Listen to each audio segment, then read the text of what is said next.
Hi there guys, and welcome to the latest issue of Retro Gamer. I'm the editor Darran Jones. And I'm Sam, the designer. And we have an absolutely amazing issue lined up for you. And here's the proof, right there on the cover.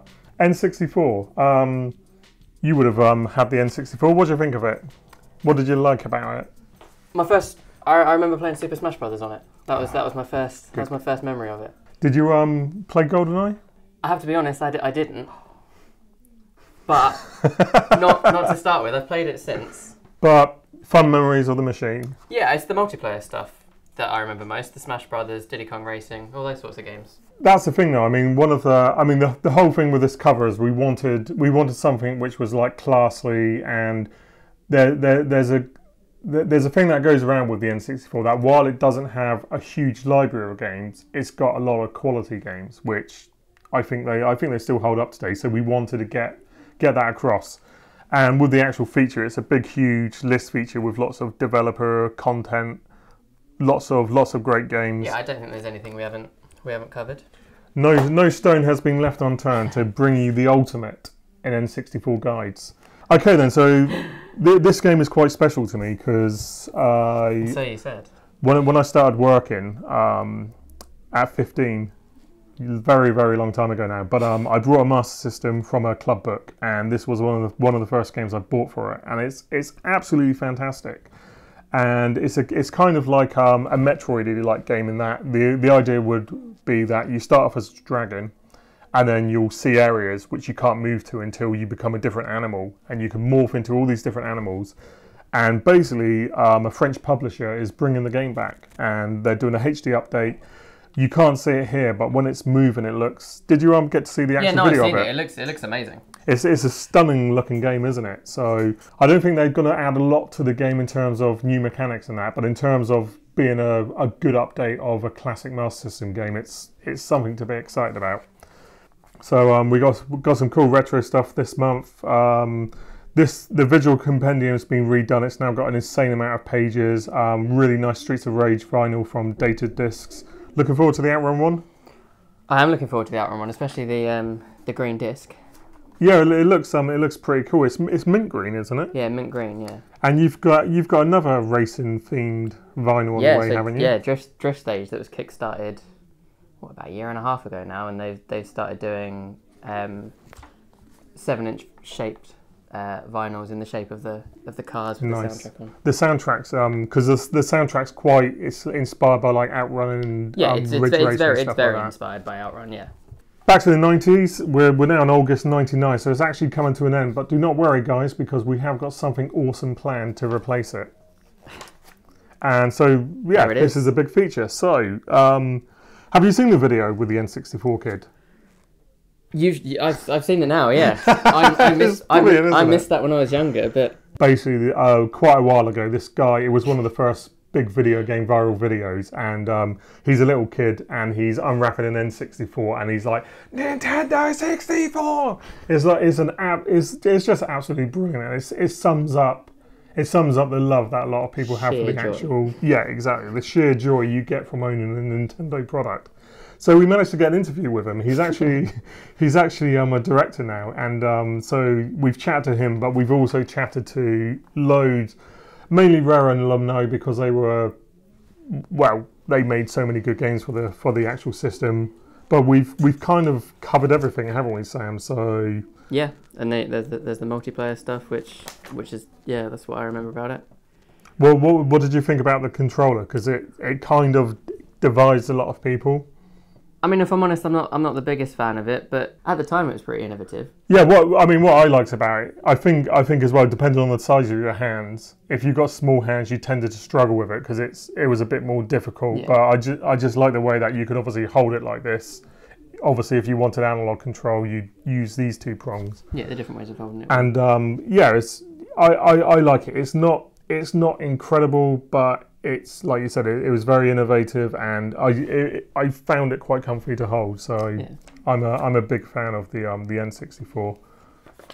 So as you can see, it's a big ass feature.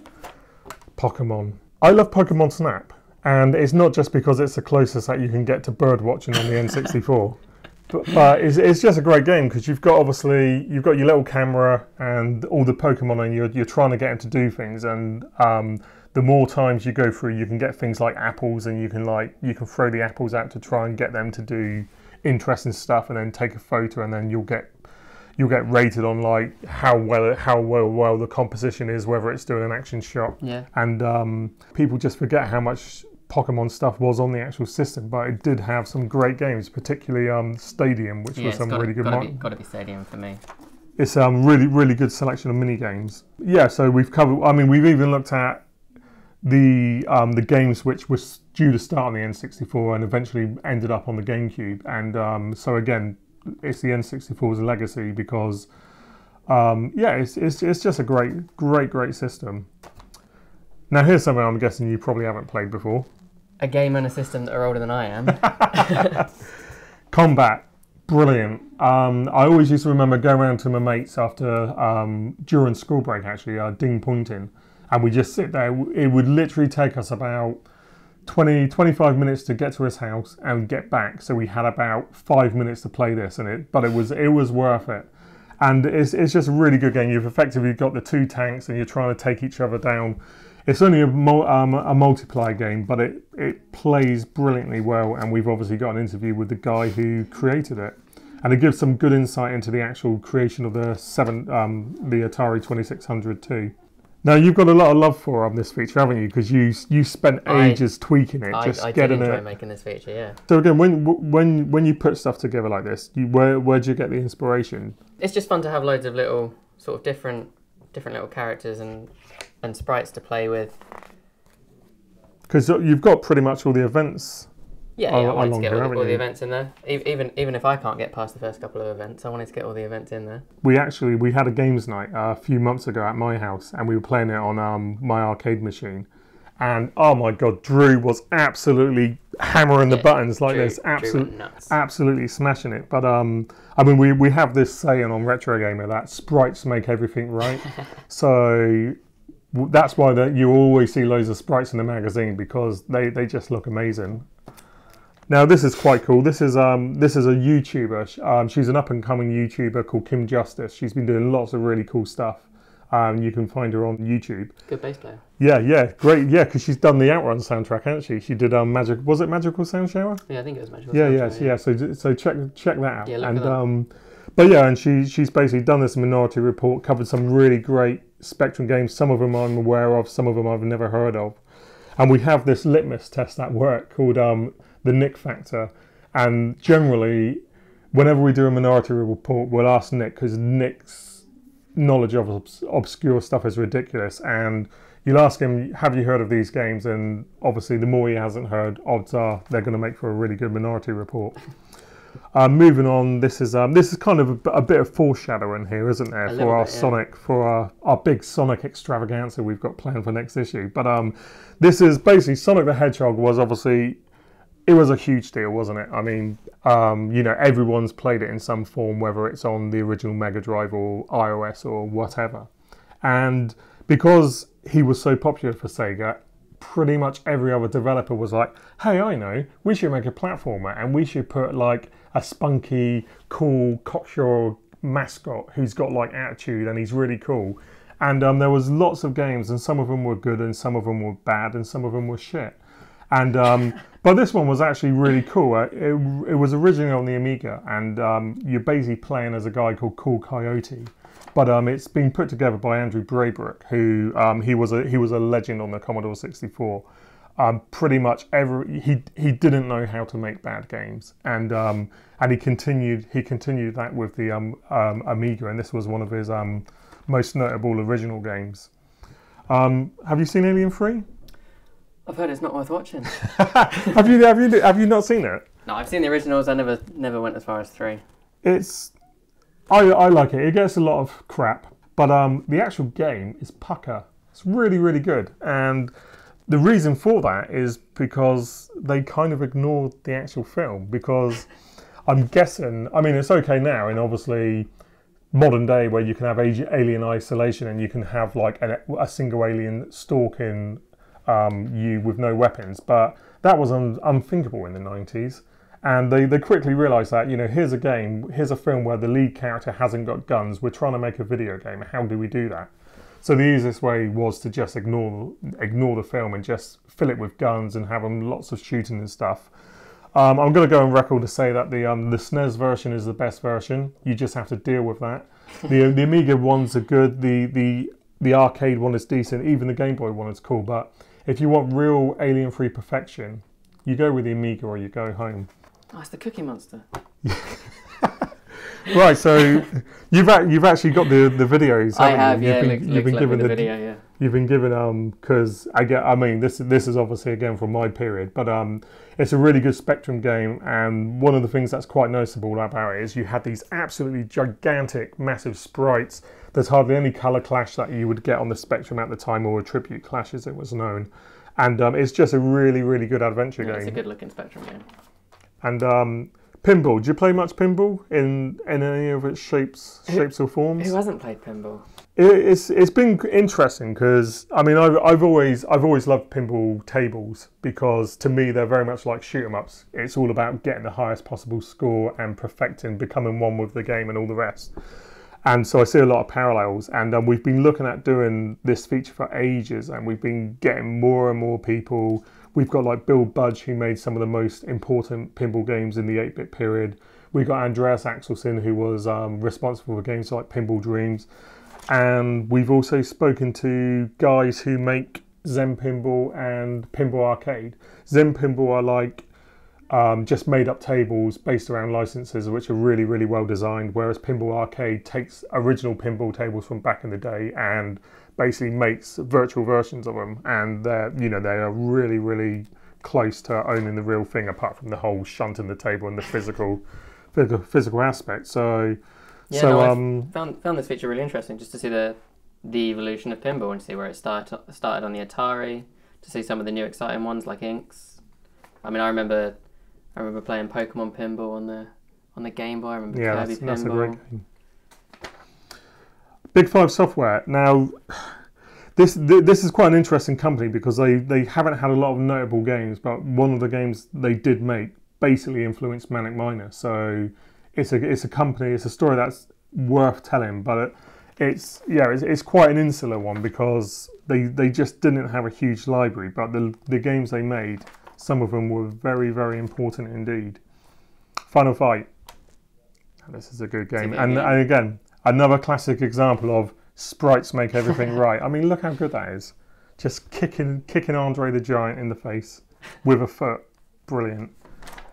And yeah, we've got all sorts of cool stuff with this. We've got obviously the conversions. It's interesting because a lot of the Final Fight conversions, you remember them being good, but when you play them, there's only a handful which are actually truly amazing. The Sharp one is brilliant, but it was like a £2,000 system at the time, so you'd expect it to have a bloody good conversion on it. The Mega CD one was really good. The Super Nintendo one was good, but wasn't as good as it was acclaimed at the time. And the Game Boy Advance one, I don't know if you played that one, but that's really nice. And I was surprised to see it on the Spectrum as well.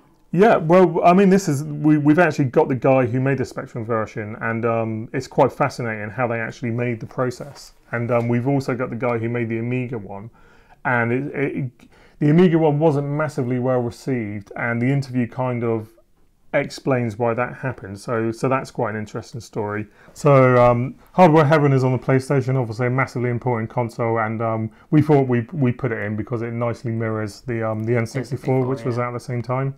And Bonk. Now this was an interesting one because as a general rule, I don't like to have features in the magazine where we can't interview the developers, which is good because you always want to basically have stuff where it's not like something you can read on the internet. However, if you don't have the developers, then you end up not covering the feature, and games like Bonk really need to get to a bigger audience. So we've managed to speak to one of the guys who runs the amazing PC Engine site, and he's an expert on the game. So to me, that's the next best thing, and he gives you a great insight into why the series is fantastic. And yeah, if you've never played a PC Kid PC Genjin, or Bonk as he's known in the UK and America. You really should. There's been a surprising amount of games, and there was a cancelled one which was due on the Xbox, I do believe. Yeah. And yeah, so basically, I expect to see a little bit more of this, because there's a lot of cool Japanese franchises which we've not covered. Like Rocket Knight Adventures is another one we're working on, and yeah, you can look out for them soon. Rabbit. Right. What Sam's doing there is because I'm really sodding old. I remember Chaz and Dave, because they were Snooper Loopy, and so these two guys, Ashley Rutledge and Dave Saunders, they actually worked on the Commodore 64 demo scene, and they were known as Ash and Dave. So obviously, me being an idiot, I've changed that to Chaz and Dave, and whenever we've been discussing it, I've been going rabbit, and driving Sam utterly insane, which is why he obviously went into that just now. And see, look at the fun we have on Retro Game. It's brilliant. And but yeah, I mean, these guys, they started off as they're typical young guys. They were around 17 when they did their first game. Started off coding in their bedrooms, and they've made some really good games. And Paul Duro was able to go up and chat with them, and Ashley's still making a lot of video games now, and including, as we can see here, Jumbo Safari on the Wii, and I think he's currently working on, he's in iOS like a lot of classic developers are now, and working on Blocky Soccer. And yeah, it's a really interesting piece which basically looks at their entire careers. That's a mouthful, isn't it? It is a mouthful. I'm not going to try and say it. Magical Hat no Batobi Turbo Dabuken. Nailed it. And also known as Magical Hat Turbo Adventure. Now this is notable because, and you won't care about this, but I'm going to tell you anyway. This was the first Mega Drive import game I ever bought. So there you go. Kirby. Have you played any Kirby games? Yeah, I love Kirby. This is a great game. You wouldn't think that taking a pink blob and sticking him in a metal robot suit would make a good game, but it bloody does. It's so good. I'd say I came so close to giving this a 9. And but I read through the text again, and it was like, it reads like an 8. But it's fantastic. Really great use of 3D, great gameplay mechanics, and looks really good. Yeah, it's really good fun. Bedroom Civilians, which is the new one that focuses on the Amiga years. It's good. It does suffer from the same problems that the original one does, and that talking heads gets boring to watch. Luckily, RG Mikhail he's so passionate about the Amiga, and he loves it so much. And whenever he's on, he's like, oh, he's like this, and he's talking, and he's really, and it works. And basically, you get a fascinating insight into how the Amiga was made, and then it looks into the demo scene and the Amiga's best games and stuff. And then we've got a few other games. Did you actually get to see any of these while they were being played? Guilty Gear looks amazing. It's ridiculous, isn't it? And it's like it looks like it's 2D sprites, but it's all actual 3D. It's phenomenal. And this is quite cool. This was a big deal back in the day, Sam, because this is what 3D games look like. And obviously, that's very different to what 3D games are now, but it was quite astonishing to see this game, because you had this sense of perspective.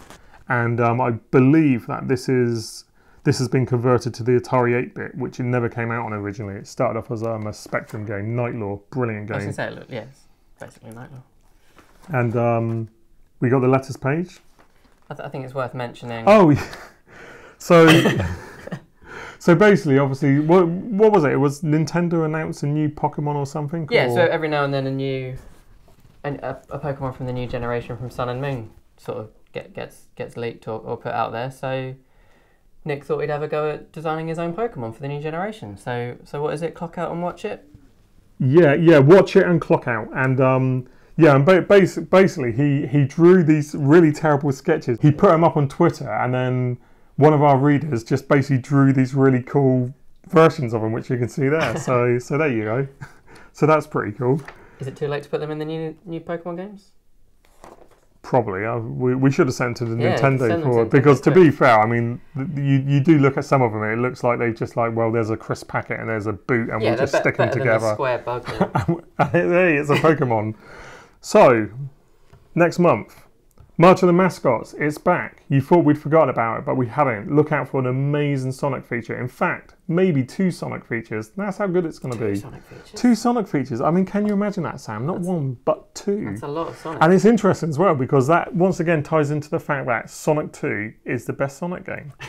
I've heard him say that quite a bit. I've heard him say that. So, we've also got 25 years of Sonic the Hedgehog, Minority Report on the Amiga 500.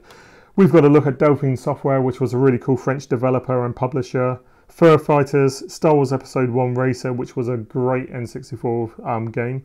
35 years of the ZX81, because that's a thing. And yes, don't we feel old now? 35 years of the ZX81. Super Smash Brothers, absolutely. Yeah. Oh yeah, you're going to enjoy designing that one. Because it's an ultimate guide, so there's going to be lots of cool elements. Or Free to Say Monty, Greg Tavares, and Slap Fight. So that's your issue. You can look out for that on the 11th of August, guys. And we will see you maybe a little earlier than that with a sneak peek. So this has been Darren Jones. And Sam. And we will see you very, very soon. Bye.